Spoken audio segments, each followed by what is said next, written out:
ఒక అడవిలో ఒక జింక, ఒక తాంబేలు మరియు ఒక కుందేలు ఉండేవి. ఇవి మంచి స్నేహితులు.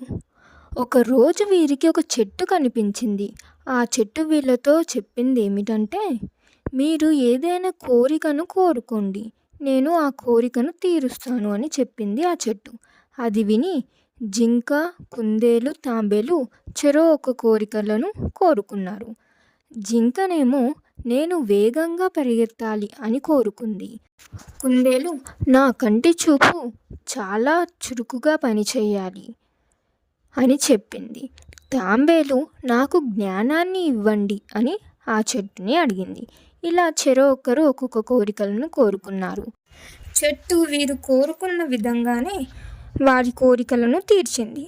ఒకరోజు ఆ అడవికి ఒక వ్యక్తి వచ్చాడు. అతను వేటగాడు అనుకొని జింక మరియు కుందేలు వారి కొత్త సామర్థ్యాలను ఉపయోగించారు. జింక వేగంగా పరిగెత్తింది. కుందేలు అక్కడ ఆ వ్యక్తిని చూసి పారిపోవాలని చూసింది. తాంబేలు మాత్రం తన జ్ఞానంతో ఆ వ్యక్తి వేటగాడు కాదు అని గమనించింది. ఇతను వేటగాడు కాదు అని తాంబేలు జింకకు మరియు కుందేలుకు చెప్పింది. అప్పుడు జింక మరియు కుందేలు వారు పరిగెత్తకుండా అక్కడనే ఆగిపోయారు. కానీ వారిలో భయం ఉంది. అతను వేటగాడే ఏమోనని. ఆ వ్యక్తి వాళ్ళ దగ్గరికి వచ్చి వారిపై ఎంతో ప్రేమను చూపించాడు. వారితో కొంతసేపు మాట్లాడి ఆ ప్రదేశాన్ని మొత్తం చూసి అక్కడి నుంచి వెళ్ళిపోయాడు. జింక మరియు కుందేలు అడిగింది, నీకెలా తెలుసు అతను వేటగాడు కాదు అని? అప్పుడు తాంబేలు చెప్పింది, మీ యొక్క సామర్థ్యంతో ఆ చెట్టు ఇచ్చిన వరంతో మీరు పరిగెత్తాలి అనుకున్నారు. మరియు కుందేలు ఆ వ్యక్తిని చూసి అతను వేటగాడే అనుకొని పారిపోవాలనుకుంది. కానీ నా యొక్క జ్ఞానంతో అతను వేటగాడు కాదు అని గమనించాను.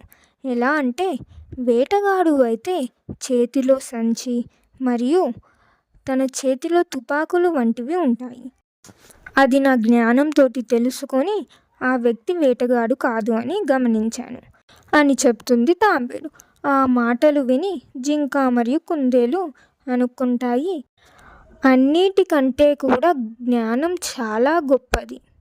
బలం లేకపోయినా కూడా జ్ఞానం ఉంటే ఎక్కడ అయినా జీవించవచ్చు అని జింక, కుందేలు అర్థం చేసుకున్నాయి.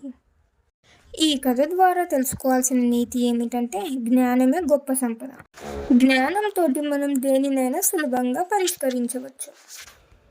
మరియు బలం కంటే కూడా జ్ఞానం చాలా విలువైనది.